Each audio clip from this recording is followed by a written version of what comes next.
Qual é o objetivo da repreensão? Por que Deus envia as repreensões?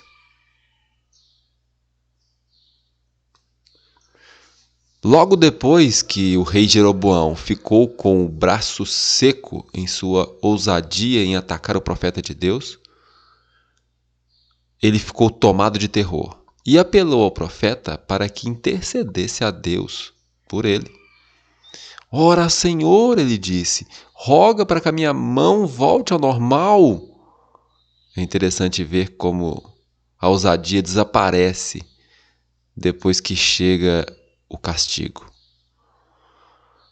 Mas o homem de Deus orou, e a mão do rei se lhe restituiu, e ficou como dantes.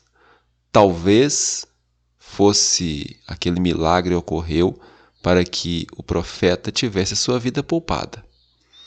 Inútil foi o esforço de Jeroboão para revestir de solenidade a dedicação de um altar estranho, um desrespeito pelo culto de Jeová no templo de Jerusalém. Pela mensagem do profeta, o rei deveria ter sido levado ao arrependimento.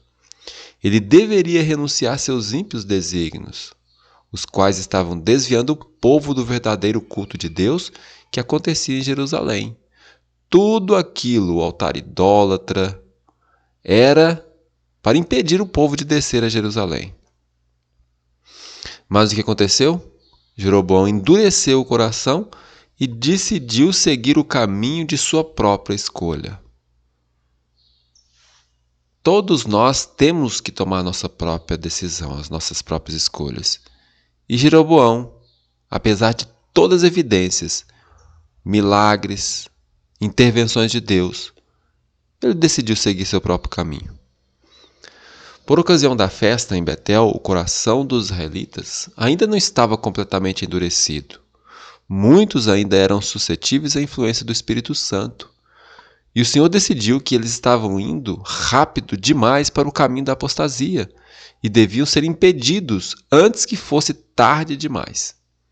Então ele enviou aquele seu mensageiro para interromper o procedimento idólatra e revelar ao rei e ao povo qual seria o resultado de sua apostasia. A ruptura do altar era um sinal da desaprovação de Deus àquela abominação que estava sendo praticada em Israel. Por que Deus envia repreensão? Por quê? É porque o Senhor procura salvar. O Senhor não procura destruir. Deus, ele se alegra não na destruição de pecadores, e sim na libertação deles. Isso está em Ezequiel 33:11. Vivo eu, diz o Senhor Jeová, que não tenho prazer na morte do ímpio.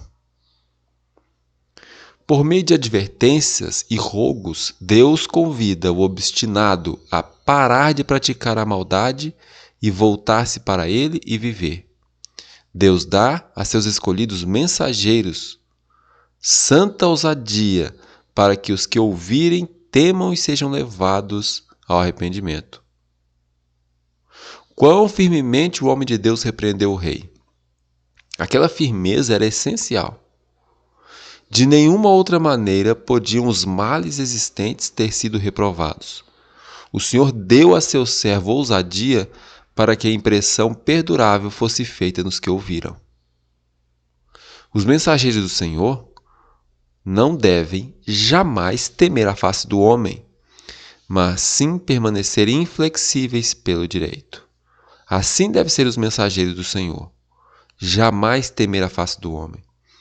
Enquanto sua confiança estiver posta em Deus, não precisam temer, pois aquele que lhes deu uma tarefa também lhes assegura seu protetor cuidado.